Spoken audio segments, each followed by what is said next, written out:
Eh bien, bonjour à tous. En tout cas, à tous ceux que je n'ai pas encore salués ce matin. Une fois de plus, c'est un réel plaisir pour moi que d'être devant vous pour partager avec vous la parole de Dieu. Je suis content parce qu'il fait beau aujourd'hui. La semaine n'a pas forcément été toujours très folichonne, mais ça fait plaisir d'avoir le rayon de soleil à l'extérieur, en plus de l'avoir dans notre cœur avec ce moment de partage que nous allons avoir. Et avant de commencer ce moment, je vous demande d'incliner la tête parce que je souhaiterais une fois de plus invoquer notre Seigneur. Tendre Père Céleste, nous sommes réunis pour te louer, pour exalter, et nous souhaitons maintenant le faire au travers de ce message. Et avant de le partager, je voudrais te demander, Seigneur, de prendre totalement possession de moi, de mes lèvres, de ma bouche, de ma langue, afin d'être un outil qui nous permet d'être édifiés directement par toi, Seigneur. Enlève tout obstacle qui pourrait nous empêcher de bénéficier de cette unité avec toi. Conduis-nous par ta parole, Seigneur, et remplis-nous du Saint-Esprit. Au nom de Jésus. Amen. Pour commencer, je vais inviter Céline pour la lecture de ce matin, qui se trouve dans le livre du prophète Ésaïe au chapitre 55, et elle lira les versets 8 et 9.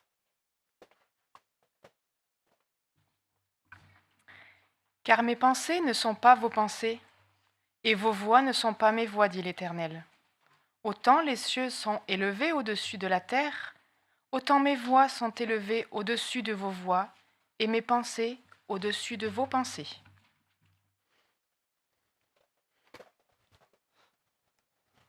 Merci Céline.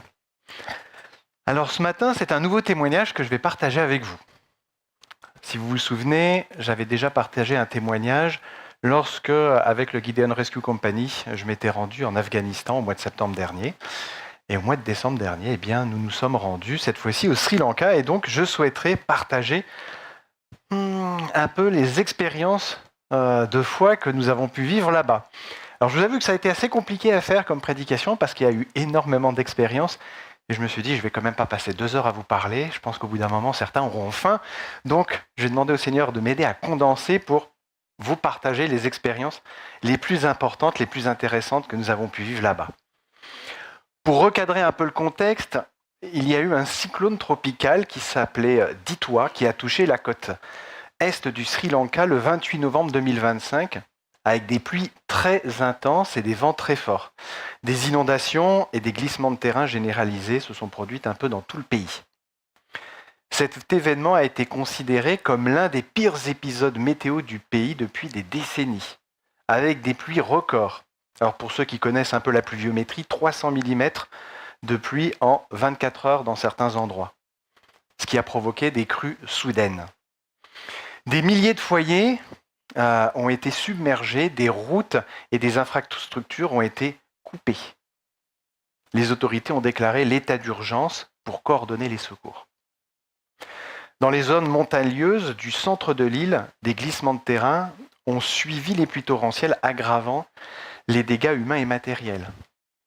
Le bilan des intempéries s'est rapidement alourdi par rapport à ce qui s'était produit au début, et des centaines de personnes ont été portées, disparues. Plus de 2 millions de personnes ont été affectées. 2 millions de personnes. Avec des milliers de familles déplacées et d'importants dégâts, notamment dans les habitations. En termes de morts, je vous rassure, c'est quand même triste, mais il n'y a eu que quelques centaines de personnes qui sont décédées. Même après le passage de ce cyclone, les pluies diluviennes ont continué, maintenant un risque élevé d'inondations supplémentaires et d'autres phénomènes météorologiques extrêmes. C'est alors que donc, poussés par le Seigneur, nous décidons avec quelques-uns du Gideon Rescue Company de partir et nous retrouvons le 8 décembre à Colombo, au Sri Lanka. Alors, quelques jours auparavant, quand je m'étais senti poussé à partir, j'ai plaisanté avec Ethan, notre fils, puis je lui ai dit « Tu viens avec moi ?» Et puis il me dit « Allez, je viens !» Bon, dans sa tête, Je pense qu'il espérait que sa mère lui dise « mais ça va pas, et puis quoi encore, mais tu restes là, t'as ton bac à préparer, et tout et tout ». Sauf que Célia lui a répondu « ah ouais, ce serait tellement une bonne expérience pour toi ». Et donc c'est ainsi qu'il fut décidé, si Dieu voulait bien, qu'il m'accompagne. Alors c'était vraiment un sujet de prière réel pour nous, parce que je voulais pas emmener mon fils comme ça sur un lieu qui n'était pas le plus sécurisé. Il fallait vraiment que ce soit la volonté du Seigneur pour qu'il vienne avec nous. Et puis, c'était aussi une organisation à mettre en œuvre. Mais au contraire, il a ouvert les portes. Financièrement, je peux vous avouer qu'à quelques jours de la période des fêtes, c'était aussi un peu compliqué. Mais là aussi, Dieu a inspiré des frères et des sœurs à nous soutenir pour cette mission, d'autant plus lorsqu'ils ont appris que Ethan, 17 ans, nous rejoignait pour en faire partie. Nous partons donc de l'aéroport de Balmulhouse le 7 décembre, destination Dubaï, où nous avons 3 heures d'escale avant de prendre un autre avion pour Colombo via les Maldives. Arrivés à Colombo, nous rejoignons le reste de l'équipe, que vous voyez en photo. Et celui qui sera notre guide et notre traducteur pendant tout le séjour, celui qui est tout à gauche, il s'agit du pasteur Wesley. Il nous conduit avec un frère adventiste qui est taxi de métier, jusqu'à la mission adventiste du Sri Lanka, c'est la fédération locale, en quelque sorte. C'est là que nous passerons la nuit, avant de partir le lendemain matin, de très bonne heure, dans les zones sinistrées, dans une des zones sinistrées, dans la montagne sri-lankaise. Sur place, les responsables de l'Église nous mettent en garde contre notre volonté, oui, de partager de la littérature chrétienne autour de nous, parce que cela pourrait affecter le travail de l'Église et être assez contre-productif et être mal perçu. Ils nous conseillent d'aller sur place, de prendre un peu la température, de voir comment on peut venir en aide aux gens, et puis ensuite de nous adapter. Mais je vous avoue que nous, on n'est pas venus pour faire de la figuration. On en parle entre nous, et nous prions et décidons de nous rendre à l'imprimerie adventiste qui se trouve ailleurs, dans la ville de Colombo, pour acheter des livres à destination des personnes que nous serions amenés à rencontrer. Il y a 2 langues au Sri Lanka, 2 langues officielles. Il y a le Singhala et le...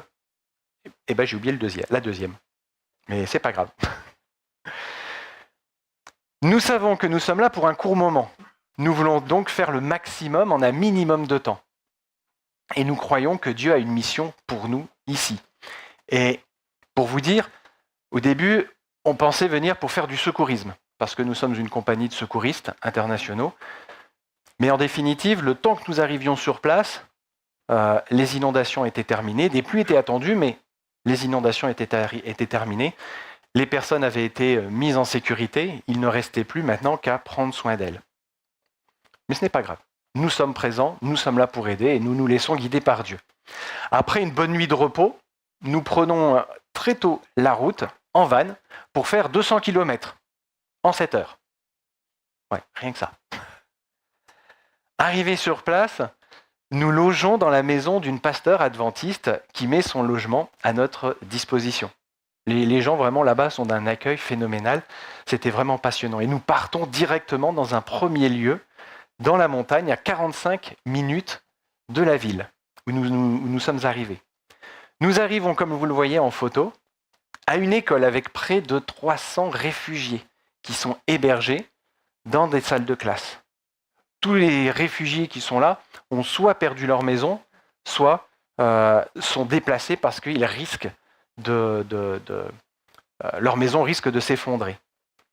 Nous y rencontrons une autre femme pasteur qui travaille à cet endroit-là et qui fait un merveilleux travail à pied dans la montagne. Vous voyez un peu les Vosges. Imaginez qu'elle travaille comme ça du côté de Gérardmer et puis elle va jusqu'à Colmar à pied à travers la montagne. Voilà à peu près son territoire. Elle fait ce travail missionnaire, spirituel, mais aussi un travail auprès des populations locales d'un point de vue aussi social et sanitaire. Quand nous baladons avec nos véhicules, alors ils ont des véhicules, les tuk-tuk notamment, mais ayant peu de moyens, elle fait tout à pied. Et je peux vous dire que c'est assez raide là-bas. Et donc elle vient notamment en aide à ces réfugiés. Eux, ils ont tout perdu. Les inondations et les glissements de terrain ont emporté leurs maisons, les ont fragilisées. Ceux qui n'ont pas perdu leur maison, il leur est interdit d'y retourner. Des glissements de terrain sont encore à prévoir et le gouvernement a décidé de ne pas prendre de risques. On nous présente alors les réfugiés et on parcourt les salles de classe. De mon côté, je discute avec les enfants qui sont tellement curieux de voir des étrangers venir jusqu'à eux, et ils s'agglutinent autour de nous. Certains parlent anglais, alors c'est bien parce qu'on peut discuter avec eux, ils font la traduction pour les autres. Plein de joie. C'est ça qui est génial avec les enfants, c'est que malgré les catastrophes, ils sont super résilients par rapport à nous. Ils étaient là plein de joie alors que leurs parents se rendaient compte de la gravité de ce qui s'était passé. Ensuite, nous nous rendons auprès d'une famille réfugiée. Nous découvrons un père avec son fils qui devait avoir entre 7 et 10 ans, je ne me souviens plus trop l'âge, qui est handicapé et qui tient dans les bras de son père. Et là, avec toute l'équipe, nous sommes littéralement émus de compassion. Quand vous voyez cette expression dans la Bible, on a du mal à comprendre ce que ça peut être. Et là, je peux vous dire que je l'ai vraiment expérimenté. Cette famille, déjà durement touchée avec un enfant handicapé moteur et probablement mental, a tout perdu. Il ne leur reste plus rien et ils sont venus dans cette école avec juste ce qu'ils avaient sur le dos. Et là, je peux vous dire que on en prend un sacré coup derrière la caboche quand on pense à nous, tous les privilèges, tous les avantages, toutes les bénédictions que nous avons. Et c'est une scène terrible. On nous demande de prier pour cette famille et nous le faisons. Je vous avoue que je sens mon cœur se serrer au point que des larmes coulent même sur mes joues. Nous sommes tous émus. Le soir, lorsque nous nous rencontrons pour notre culte de fin de journée, nous revenons sur cet événement. Et je peux vous avouer que tous, nous avions envie, comme Pierre, lorsqu'il était devant le temple de Jérusalem, de guérir cet enfant. Je peux vous dire que ça nous a pris aux tripes. Mais en discutant entre nous, on s'est quand même rendu compte qu'on avait une petite foi. Parce qu'on en avait tous envie.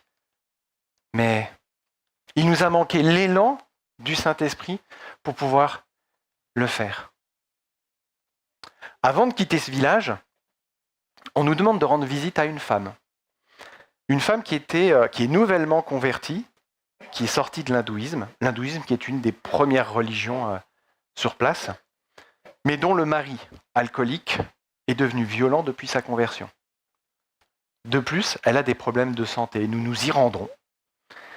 Nous chantons là des cantiques pour elle et nous prions avec elle. Vous voyez la photo, nous sommes dans son salon à prier avec elle. Au moment de se dire au revoir, je m'approche d'elle et je lui demande, par le biais de notre traducteur, le pasteur Wesley, si elle me permet de lui faire un câlin fraternel. Elle accepte timidement. Mais je peux vous dire que on parle souvent de câlinothérapie.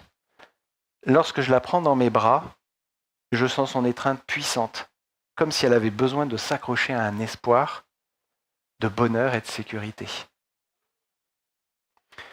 Le soir, une fois rentrés, nous décidons de faire le tour des magasins où nous logeons pour apporter à ces réfugiés ce qu'ils n'ont pas depuis quelques jours, depuis qu'ils sont arrivés à l'école.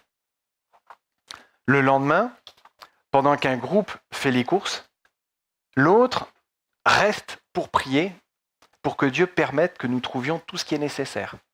Pour ma part, je fais partie du groupe de prière. On passe une bonne partie du temps à prier pendant que l'autre groupe écume tous les commerces de la ville pour trouver ce dont nous avons besoin. Et lorsqu'ils reviennent, c'est avec plusieurs centaines de brosses à dents, de dentifrice, de savon, de couches pour bébés, de serviettes périodiques pour femmes et de serviettes de toilette qu'ils reviennent. Nous louons Dieu à ce moment-là parce qu'il a permis de tout trouver et en plus à un bon prix. Le lendemain, nous repartons pour le village. Nous nous répartissons en 2 équipes. Une équipe qui va distribuer et comme vous le voyez sur la photo, une équipe qui va organiser des activités avec les enfants. Ethan faisait partie de l'équipe avec les enfants. Moi, je fais partie de l'équipe de distribution. Nous nous installons dans la plus grande salle de classe et de nombreuses familles se rassemblent. Juste avant ce moment, la pasteure parle de nous, explique un peu notre mission. Elle témoigne un peu de l'amour de Christ. Elle prie et ensuite vient la distribution que vous voyez en photo. Les familles étaient si reconnaissantes. Certaines étaient, comment je pourrais dire, timides, mais tellement reconnaissantes de ce que nous soyons venus de si loin pour leur apporter ce soutien.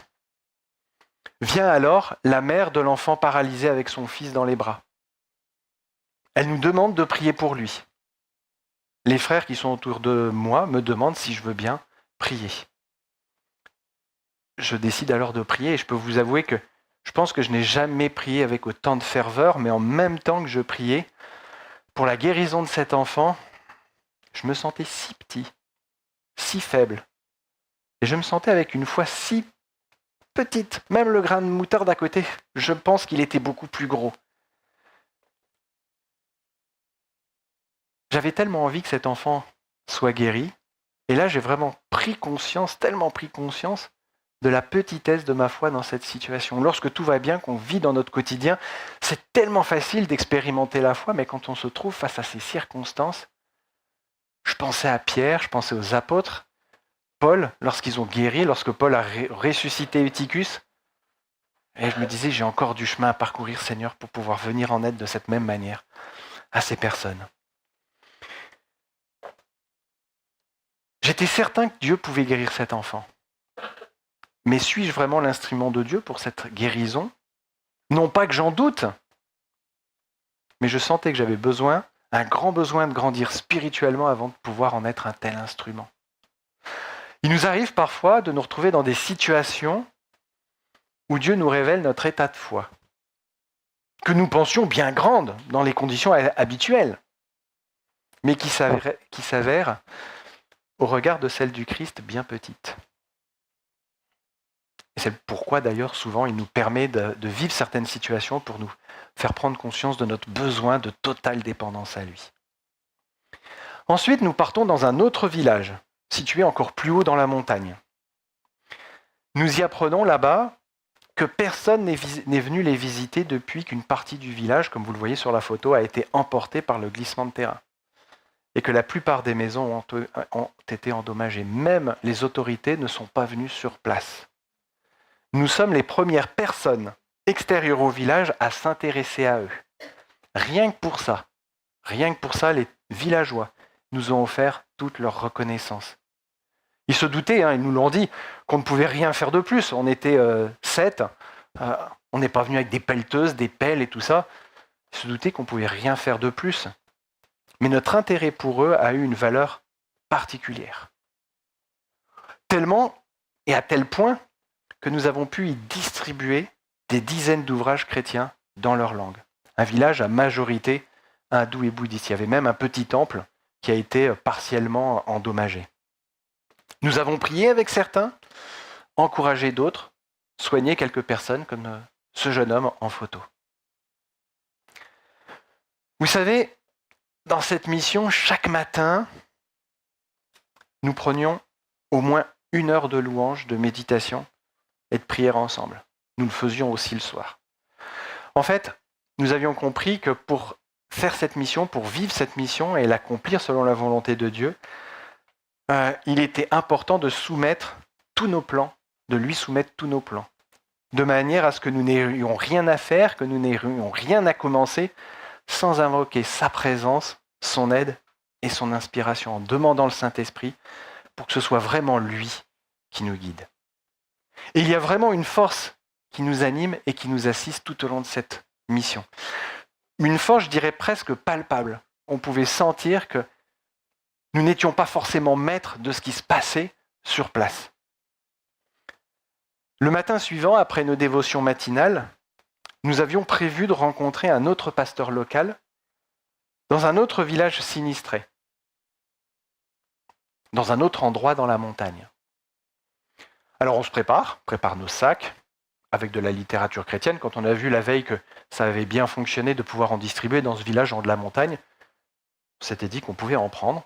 On est sur le pas de la porte extérieure, on est sur le pas extérieur de la porte du logement, prêt à partir. Le pasteur Wesley va pour fermer la maison. lorsque tout à coup, un appel retentit sur son téléphone. Wesley en profite pour rentrer dans la maison, pour prendre l'appel, parce qu'il s'agit du pasteur en question, un appel qui dure 5 minutes. Pendant ce temps, nous les Européens, dehors, nous entendons, au loin de la musique, des voix féminines qui chantent des cantiques. Alors on regarde un peu partout, on voit à une centaine de mètres, 200 mètres à vol d'oiseau, une belle église. Une église d'ailleurs où on nous avait vanté la présence du plus grand orgue de tout l'océan Indien. Nous entendons ces cantiques et les voix semblent nous inviter à les rejoindre. Le pasteur Wesley ressort et nous annonce que l'autre pasteur a changé d'avis, changé ses plans, et que notre projet d'aller dans un autre village tombe à l'eau. Alors on est assez surpris, mais en même temps, on a ces voix qui nous appellent. Alors c'est décidé, nous partons vers cette église. Sur le chemin, parce que c'était 100 mètres à vol d'oiseau, 100-200 mètres à vol d'oiseau, mais pour y aller, il fallait faire un petit parcours quand même. Et sur le chemin, je ne sais pas pourquoi, je me sens poussé à distribuer des livres. Chose exceptionnelle, les gens les acceptent. C'est assez... quand on vous distribue des livres en France, je peux vous dire qu'il y a beaucoup de refus. Là-bas, c'était, comment dire, les gens acceptaient les ouvrages facilement. J'utilise la méthode que j'ai découverte il n'y a pas longtemps, qui consiste à dire, voilà, bonjour, je viens de France et j'ai un cadeau à vous offrir, voilà le cadeau. Je tends le livre. Voyant que ça fonctionne bien, je réunis les frères et sœurs autour de moi et je leur explique ce qu'on peut faire. C'est parti, on décide de prier, que le Seigneur nous motive, et on y va en partageant ces livres. Personne, ou presque, ne les refuse. Pour vous dire, je croise même une nonne en tuk-tuk, je lui tends le livre en lui disant que ça parle de Jésus, elle l'accepte. C'était le meilleur chemin dans sa langue. Ensuite, nous arrivons à l'église.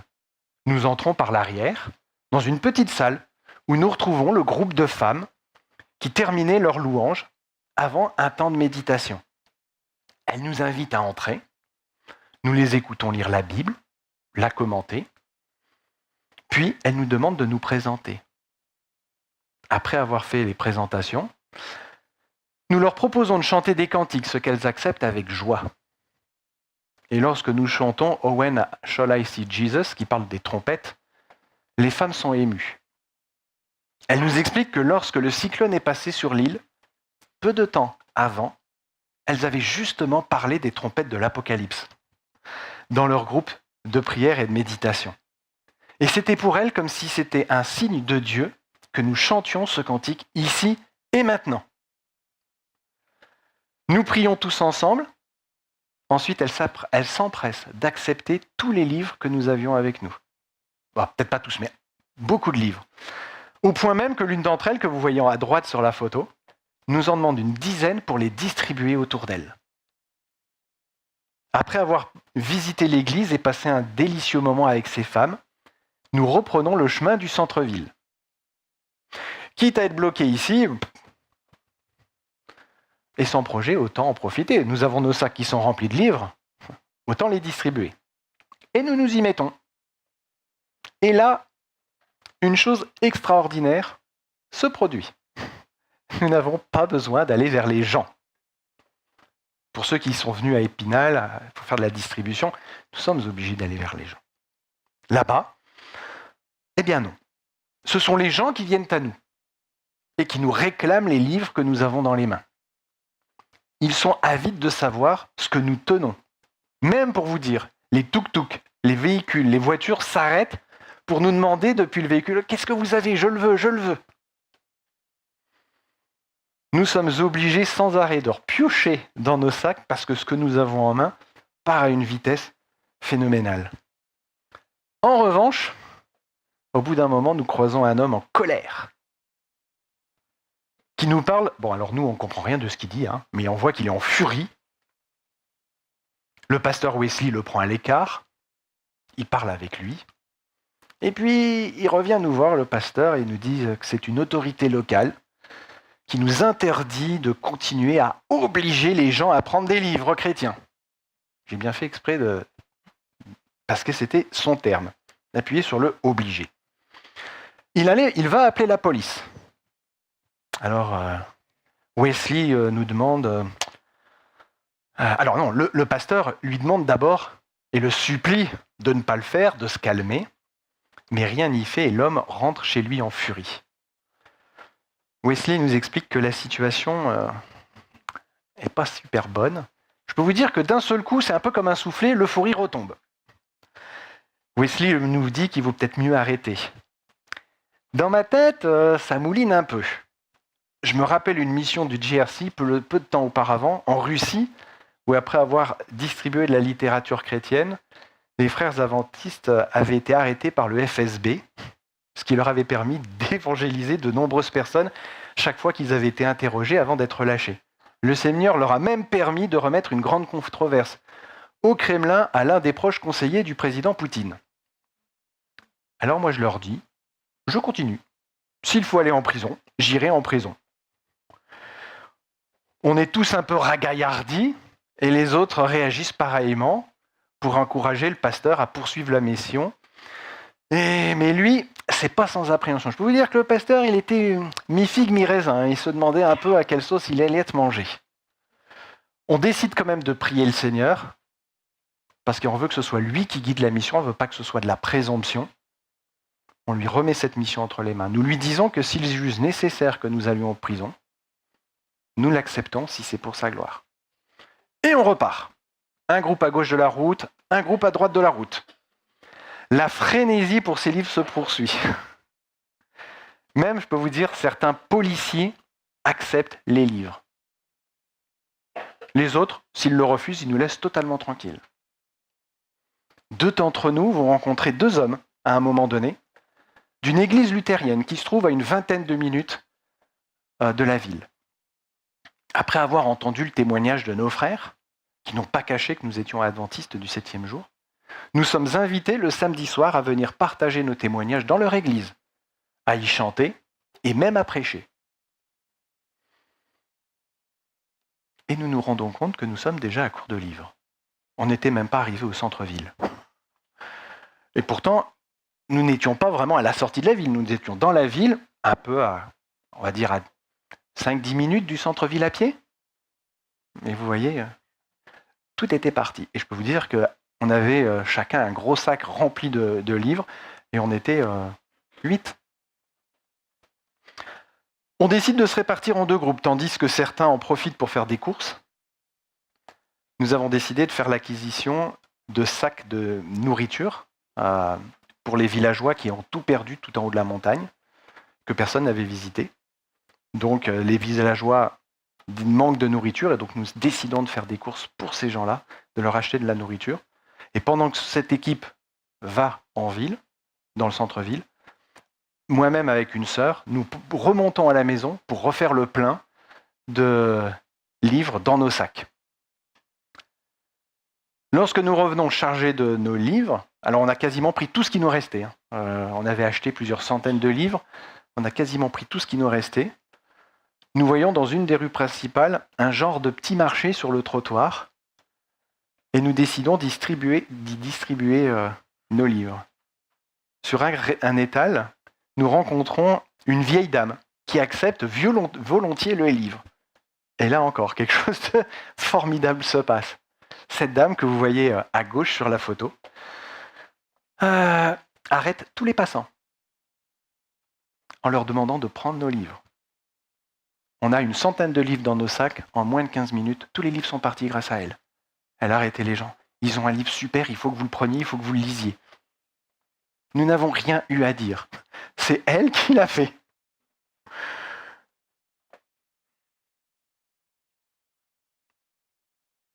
Depuis le début de cette mission, nous remettons toutes nos actions entre les mains de Dieu. Il les conduit à sa manière. Nous pensions venir faire du secourisme. Nous nous retrouvons à faire un travail humanitaire. Nous pensions aller dans un nouveau village, mais Dieu voulait que nous visitions cette église anglicane avec ses femmes, que nous parcourions les rues de cette ville où il y a une église adventiste afin d'y distribuer des ouvrages. L'ennemi a certes voulu nous décourager, même nous faire peur. Mais nous avons persévéré et Dieu a béni.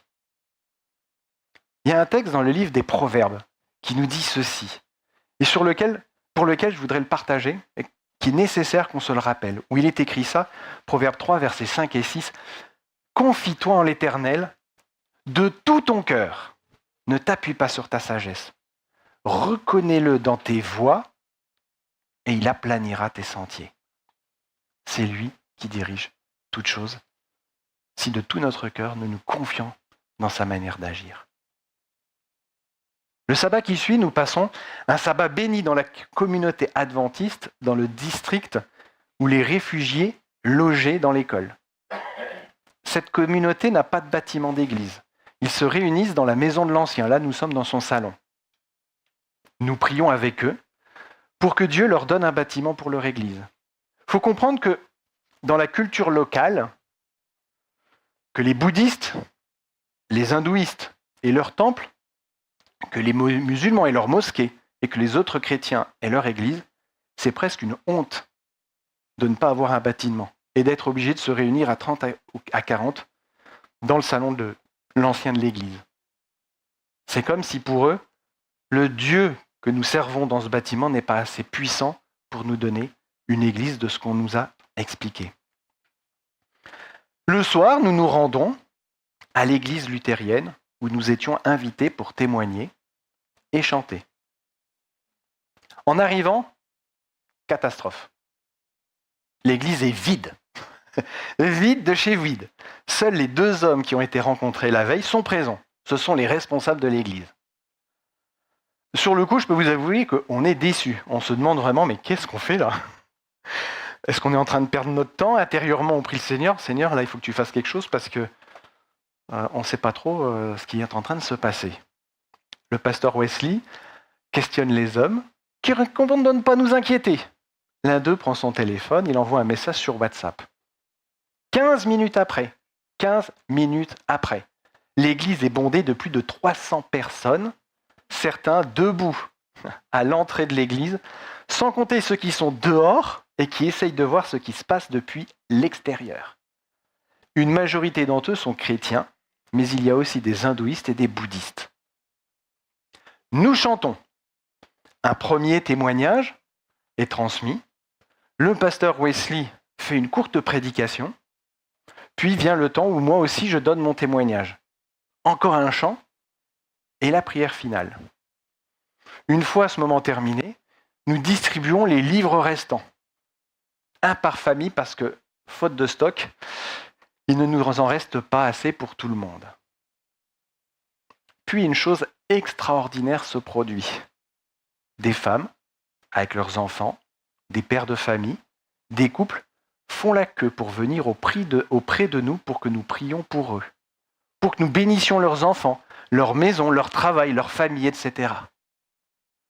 Alors que je prie avec ces personnes, je me dis que ça devrait probablement être quelque chose comme ça que les apôtres ont vécu après la Pentecôte. Et ça m'a vraiment donné envie de vivre cette expérience de ce feu du Saint-Esprit comme ils l'ont reçu à la Pentecôte pour pouvoir faire encore plus pour le Seigneur. Jamais, même dans mes rêves les plus fous, je peux vous dire que j'avais imaginé vivre ça. Et c'est pas tout. Les 2 responsables de l'église luthérienne viennent dire au pasteur Wesley que leur église est abandonnée, qu'ils n'ont la visite d'un prêtre que très rarement et que plus personne ne s'occupe d'eux, ni spirituellement, ni socialement. Ils n'ont plus de mission, ils sont désœuvrés en tant qu'église au point que certains même commencent à la quitter. En plus, le bâtiment commence à vieillir. Ils sont touchés par le message que nous avons transmis, nos témoignages et les chants. Et ils demandent s'il est possible de rejoindre l'église adventiste du 7e jour. Le pasteur leur rappelle ce que c'est que l'église l'église adventiste du 7e jour. Ils répondent qu'ils le savent, qu'ils sont prêts aussi à accepter le sabbat. Une église entière veut rejoindre notre église. Et là, ça fait écho à ce texte de Paul aux Romains, au chapitre 11 et au verset 33, où Paul dit « Ô profondeur de la richesse, de la sagesse et de la science de Dieu, que ses jugements sont insondables et ses voies incompréhensible. Dieu le savait. Il a permis que le matin, notre plan tombe à l'eau, la veille, pour que nous partagions ces livres en ville, que nous rencontrions ces deux hommes, et il a suscité en eux l'invitation à venir prêcher, témoigner et chanter dans leur église. Dieu a vraiment des plans parfaits. Si nous sommes réceptifs, fidèles, persévérants et obéissants, il les accomplira certainement. Tel que Paul le dit dans 1 Corinthiens 1, 25. La folie de Dieu est plus sage que les hommes, et la faiblesse de Dieu est plus forte que les hommes. Depuis que nous sommes revenus, il y a eu une première rencontre en ville pour débuter l'intégration de cette église à l'église adventiste. Et vous allez voir maintenant une photo. La pasteure de l'église adventiste qui se réunit dans la maison de l'ancien s'est rendue avec l'ancien et sa femme dans cette église à la rencontre des deux responsables de cette communauté. Car en fait, cette pasteur et sa communauté sont les plus proches de cette église luthérienne. Même s'il y a une petite distance en véhicule, ce serait une réponse à leur prière pour avoir enfin un bâtiment pour se réunir, et Dieu offre le bâtiment et la congrégation remplie, aussi prête à être enseignée. Le psalmiste, dans le psaume 37 et au verset 5, nous dit ceci. « Recommande ton sort à l'Éternel, mets en lui ta confiance, et il agira. » Le samedi midi, nous prions pour un bâtiment. Le samedi soir, le bâtiment est offert. Avec mieux que le bâtiment, avec des personnes en plus qui veulent rejoindre le Seigneur. Le lendemain, nous retournons une fois de plus dans l'école où étaient les réfugiés. Nous passons du temps avec les enfants. Nous soignons ce petit garçon dont la main était brûlée depuis plusieurs jours. Nous rassurons les parents et nous leur donnons des conseils de soins naturels. Puis, nous passons aussi du temps à jouer avec les enfants. Les enfants, comme je vous l'ai dit, c'est vraiment phénoménal, ils ont cette résilience, mais ils ont besoin qu'on s'occupe d'eux. De ce que j'ai pu comprendre du système familial là-bas, les parents font peu de choses avec leurs enfants. Les enfants sont souvent livrés à eux-mêmes. Le fait qu'on ait joué avec eux, qu'on ait passé du temps avec eux, c'était quelque chose pour eux d'extraordinaire. Vient ensuite, comme vous le voyez en photo, le moment de raconter une histoire biblique. Et c'est moi qui m'y colle. Personne ne voulait le faire. Donc il a fallu que je leur raconte une histoire et j'avais décidé de prendre l'histoire de David et Goliath, avec l'aide du pasteur Wesley à mes côtés, pour la traduction. Alors, vous savez, Ethan pourra vous le dire, il vous confirmera, mon anglais est exécrable. Mais pourtant, Dieu m'a aidé dans mon témoignage, tant dans l'église luthérienne qu'auprès de ses enfants, afin que le pasteur traduise mes propos. D'ailleurs, petit clin d'œil à Ethan, c'est lui qui a joué Goliath. Il était très content de le faire. On offre les derniers livres qui nous restent à leurs parents. Et ensuite, nous partons pour le village sinistré qui n'avait reçu la visite de personne d'autre que nous. Nous leur apportons 200 kilos de nourriture en sac que nous avons acheté et apporté. Il y a du riz, des lentilles, du soja qui est la base de leur alimentation. Il y en a pour au moins 2 semaines pour nourrir tout le village. Et s'ils font attention, ils peuvent même faire durer ça 1 mois, nous a dit le pasteur. Et puis pour passer un bon moment avec eux, un moment de convivialité, nous partageons aussi des petits biscuits salés, et j'avoue épicés, que nous avions achetés à cet effet. Bon, là-bas, la nourriture, il y a des épices partout. Si vous n'aimez pas les épices, ne partez pas au Sri Lanka. Ce sont des super moments que nous avons passés avec eux. Des moments riches. Alors, on ne partage pas la même foi, mais en fait, l'amour que Dieu a mis dans nos cœurs et nous a permis de leur manifester a vraiment conquis leur cœur. Et nous savons que le Saint-Esprit fera le reste de l'œuvre, notamment avec l'aide de la pasteure qui fait un travail formidable dans ces montagnes et qui connaît ce village. Le lendemain, nous repartons pour Colombo, car une partie du groupe repart en Allemagne. Et je reste avec Ethan, Michel qui vient des Pays-Bas et le pasteur Wesley. Nous avons un peu de temps devant nous, nous nous baladons au bord de la mer et arrivons près du palais présidentiel. Alors, ce n'est pas cette photo qu'il faut mettre tout de suite. Je crois que j'ai oublié de mettre une photo. Toutes mes excuses.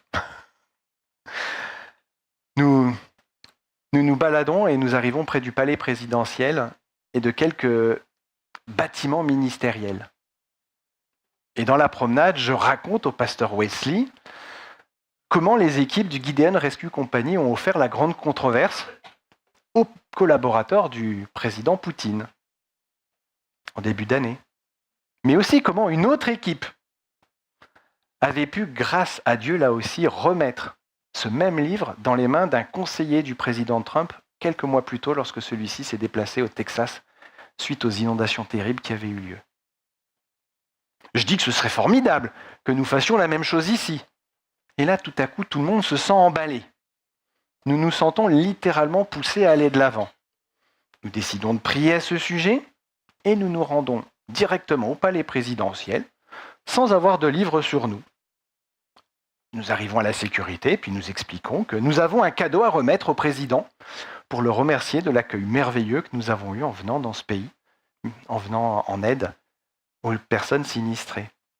La sécurité nous note sur la liste des invités le lendemain, précisant que si le président est disponible, il nous recevra. Nous rentrons, nous passons un temps de prière et nous sommes logés chez un autre pasteur et sa femme. Le lendemain, nous achetons une belle carte avec une belle enveloppe et du papier cadeau. Après discussion avec le pasteur qui nous hébergeait, il nous informe que l'Église a déjà fait parvenir à la présidence le livre La Grande Controverse. Il nous recommande plutôt de lui offrir une belle Bible et le livre The Desire of Ages, le Jésus-Christ en français. Nous préparons tout ça et nous nous rendons au palais présidentiel. Rapidement, on nous introduit jusqu'au secrétariat de la présidence. On nous demande de patienter dans une salle sur des fauteuils. 10 minutes après, plus tard, une attachée présidentielle nous informe que les cadeaux et la carte seront placés directement sur le bureau du Premier ministre par son secrétaire. Le président n'est pas disponible pour nous recevoir en ce moment. Néanmoins, nous sommes partis en louant Dieu, parce que nous savons que ces livres trouveront une place que Dieu a prévue d'avance pour eux. Vous savez, mes chers frères et sœurs, comme je vous l'ai dit tout à l'heure, tout vous raconter des expériences de foi vécues dans ce voyage prendrait beaucoup plus de temps. L'heure avance. Ce que je peux vous dire, c'est quelle que soit votre foi ou votre expérience, Dieu peut faire de grandes choses avec vous. Lucas, le jeune Allemand de 10 ans qui était avec nous et dont vous pouvez mettre, si la technique peut mettre la photo maintenant, c'était la photo 35. Ce petit garçon de 10 ans qui était avec nous n'a aucune qualification pour cette mission, si ce n'est celle d'avoir Jésus comme Seigneur et comme guide. Et je ne sais pas si vous l'avez vu à un moment donné des photos, on le retrouve quasiment seul à parler de sa foi avec un groupe d'hommes qui se sont empressés d'accepter les livres qu'il avait à donner. Il a 10 ans. Il n'est pas nécessaire, vous savez, d'être ultra qualifié, d'avoir un diplôme de pasteur, d'avoir un diplôme de théologien pour partager sa foi. Il n'est pas nécessaire non plus d'aller à l'autre bout de la planète pour accomplir l'œuvre missionnaire. Jésus nous dit dans Acte 1, verset 8, « Mais vous recevrez une puissance, le Saint-Esprit survenant sur vous, et vous serez mes témoins à Jérusalem, en Judée, en Samarie et jusqu'aux extrémités de la terre. » Si nous nous laissons guider par le Saint-Esprit, que nous allons de l'avant avec foi, même si elle est petite, même si on la considère petite comme moins qu'un grain de moutarde, je peux vous dire qu'il ouvrira les portes nécessaires et il fermera toutes celles qu'il faut. Et alors nous serons des témoins dans nos familles, auprès de nos proches, dans notre région, et si nécessaire, pour Dieu, jusqu'aux extrémités de la terre. Dieu a promis d'accomplir avec nous et pour nous des miracles. Le prophète Habakkuk l'a annoncé au chapitre 2 et au verset 3.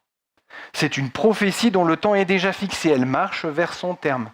Elle ne mentira pas. Si elle tarde tant là car elle s'accomplira certainement.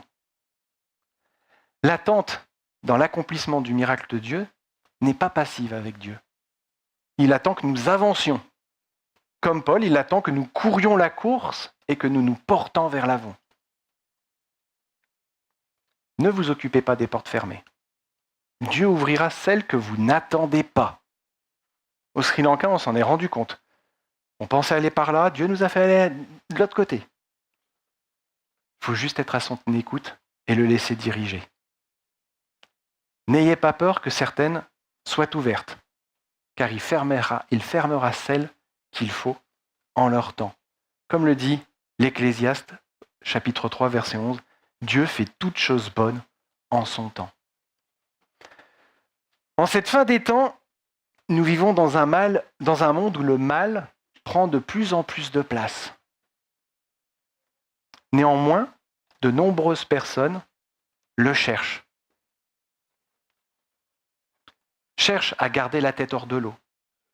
Cherchent de l'espoir, un faible espoir. Un des principes du Gideon Rescue Company, c'est que lorsque nous sommes confrontés à des personnes qui vivent quelque chose de terrible, c'est de tout de suite adopter la méthode de Christ, de leur venir en aide physiquement, puis spirituellement. Ne serait-ce qu'en leur demandant de prier. Vous seriez surpris de découvrir combien nombreuses sont les personnes qui accepteront. Lorsqu'une équipe est partie, il y a quelques années, sur les sites des terribles tremblements de terre qui ont fait des milliers de morts en Turquie, les frères ont agi ainsi. Des personnes de confession musulmane, intégristes, ont accepté que les frères prient au nom de Jésus, parce qu'ils étaient venus les aider dans leur malheur. Ils leur disaient, vous avez beau être chrétien, mais vous vous souciez de nous. Il n'est pas nécessaire de partir en Turquie, ou comme moi en Afghanistan, au Sri Lanka, pour faire ça. Combien autour de nous vivent des drames? Leur venir en aide physiquement, compatir à leurs souffrances, leur apporter un soutien quelconque, ouvre les portes pour prier avec eux.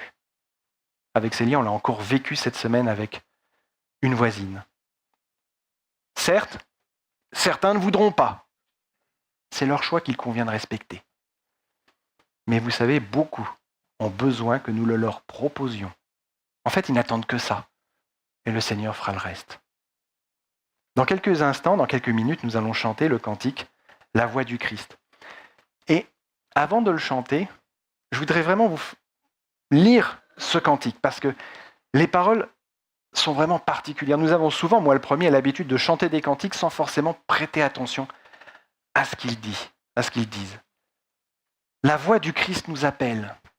Il est temps de s'éveiller. La moisson est vaste et belle. Qui veut pour moi travailler? C'est ton sauveur, ô mon frère, dont l'appel s'adresse à toi.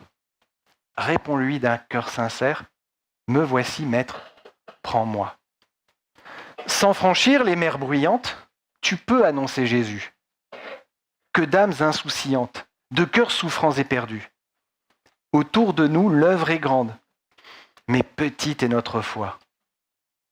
À Jésus qui nous commande, répondons, Maître, aide-moi. Si d'un sublime langage, tu n'as pas reçu le don, tu peux rendre témoignage quand Jésus est le pardon. À ton frère, tu peux dire ce que Christ a fait pour toi. Pour que lui-même t'inspire, dis-lui, Maître, enseigne-moi. Que nul ne nous entende dire encore « Je ne puis rien » lorsque Jésus nous commande de faire et d'aimer le bien. Poursuivons l'œuvre bénie, avec zèle, amour et foi. Puis notre tâche finie, nous dirons « Maître, prends-moi ». Voilà le témoignage que je voulais partager avec vous ce matin, afin de nous encourager à témoigner autour de nous.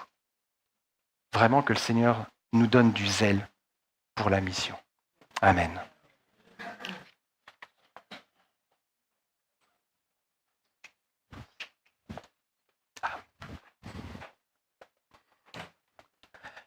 Désolé, je me suis un peu empressé. Nous allons prier pour terminer ce moment et je vous demande de vous mettre à genoux, s'il vous plaît.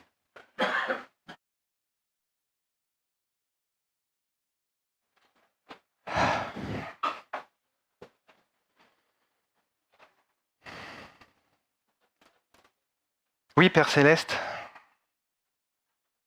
nous avons pu découvrir quel prodige et quel miracle tu peux faire.